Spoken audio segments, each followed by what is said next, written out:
But the Bolsheviks understood that hungry people were incapable of active resistance. Global Rights Compliance, which collected evidence that Russia once again planned to use famine against Ukraine in the last stage of the large-scale aggression. Russia denies and does not recognize its responsibility, and actually denying and not admitting such responsibility, it repeats this crime. Hello and welcome to Ukraine in Flames, a special project by Ukraine Media Center, an NGO Euro-Atlantic course, and I'm your host, Myroslava Yaremkiv. This year, Ukraine commemorates the 90th anniversary of the Holodomor-genocide of 1932-33. We remember this set date today in the realities of the new struggle for the survival of the Ukrainian nation.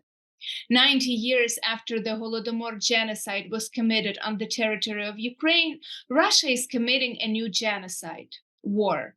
In today's episode, we're going to talk about famine and how it was used by Russia in historical retrospect, and the current attempts of the terrorist country to use the issue of food and provoking famine to achieve its imperialistic goals again. If you want to learn more about this subject, please continue watching this video and subscribe to our channel so that you don't miss our videos in the future. The Russian state spent so much energy trying to deny the historicity and reality of the Holodomor over the past 20 years. Again, in retrospect, this shows that death by starvation, or starvation as a weapon, was very common in the official consciousness of the Russian Federation. And in this sense, it's not surprising that hunger is used as a weapon in this war. The denial of the Holodomor was actually a preparation for the use of terror by hunger again. Historian and senior researcher of the Department of History of Ukraine of the 30th of the 20th century, Hennadii Yefimenko, will talk more about the deep roots of the Russian idea of starvation as a method of subjugating Ukraine. In the context of today's Kremlin policy, the topic of hunger we are discussing now is determined, perhaps, not so much by hunger as such, because hunger is only a method, but rather by the intentions and actions of Moscow and Russia regarding Ukraine. Their initial intention was to defeat Ukraine in the national liberation contest, when Ukraine was fighting during the revolution. At that time, the Bolsheviks had to make a lot of concessions, which later they tried to eliminate for years. There were a lot of different means. But in terms of consequences, the most terrible was killing by starvation in 1932 and 1933. The Bolsheviks weren't great strategists. The Bolshevik Moscow leadership didn't plan everything step by step and regularly. Quite often, they came to conclusions in the course of their actions.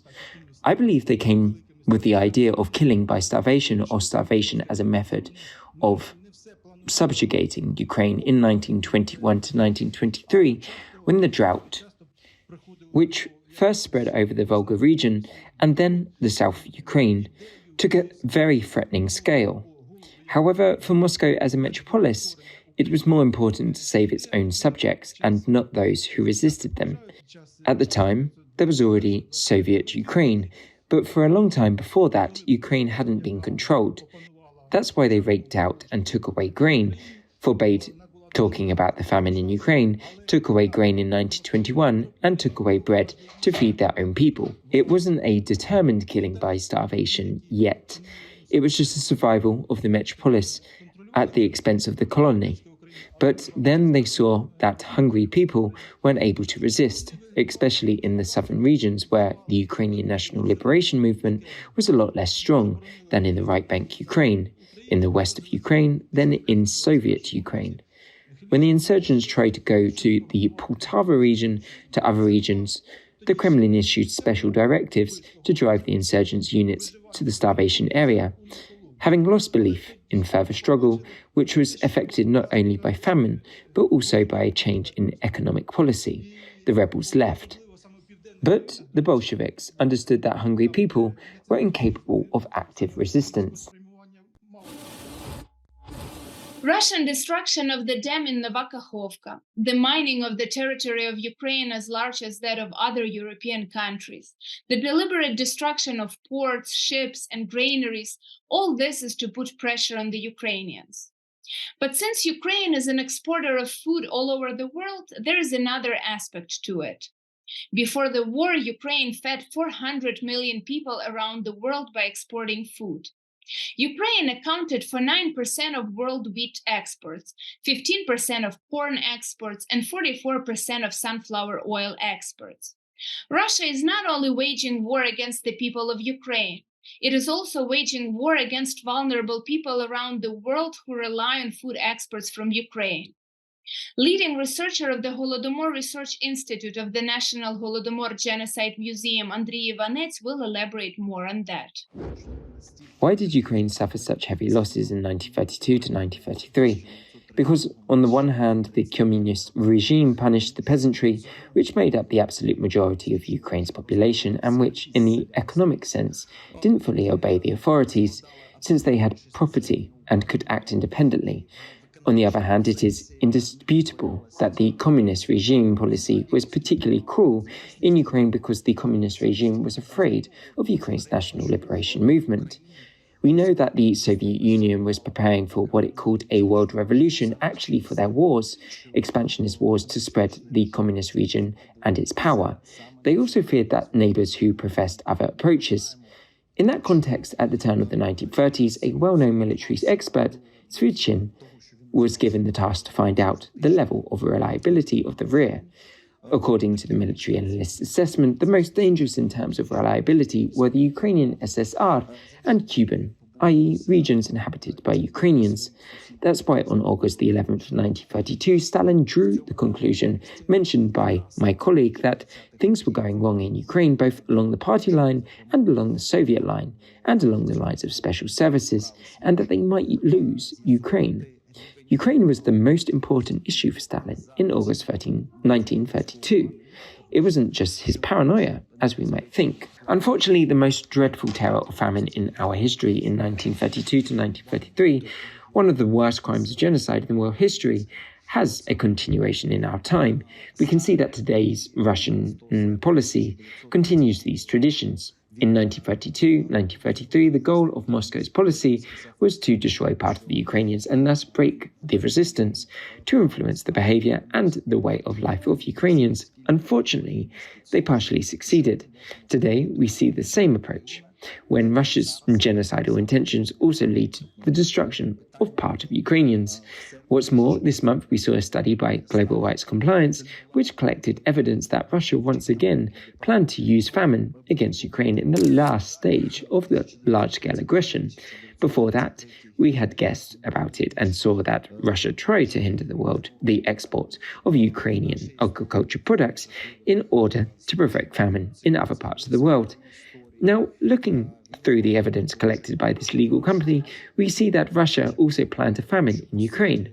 The persistence of imperial policy is obvious.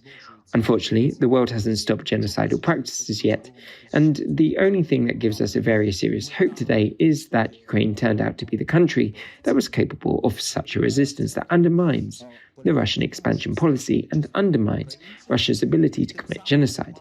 This may be a very serious turning point in the history, not only for our country, but of Europe and the world in general. Russia began to use hunger against Ukrainians immediately after the start of the war, when Ukrainian cities were besieged and food supplies stopped. It continued with destruction of objects necessary for the survival of the civilian population. It includes the destruction of food and water supplies, as well as energy sources throughout Ukraine. And also, Russia is trying to succeed in attempts to prevent or limit the export of Ukrainian food products. More on Russia repeating again the same crime of genocide, please welcome Maxim Mayorov, employee of the Center for Strategic Communications and Information Security. Returning to the Holodomor topic, in fact, there was a wave of recognition of the Holodomor in the world during 2022 and 2023. It seems that 17 countries recognize the Holodomor as genocide. Compared to previous years, Their number increased significantly. Among these countries and organizations are Germany, the European Parliament, and the Parliamentary Assembly of the Council of Europe. And what is important here is that with the decision of 2023, the Parliamentary Assembly of the Council of Europe, PACE, actually revised its decision of 2010 when it condemned the Holodomor, but did not call it genocide. There is also another important point in terms of interpretation of genocide. Although many states understand that the Holodomor was a tragedy and crime, they are not ready to use the very concept of genocide. This is a concept that some states treat with extreme caution and reserve for literally a few cases in the world and world history that we all know about. And here we see that this wave of recognizing the Holodomor as genocide began and actually coincided with Russia's full-scale invasion.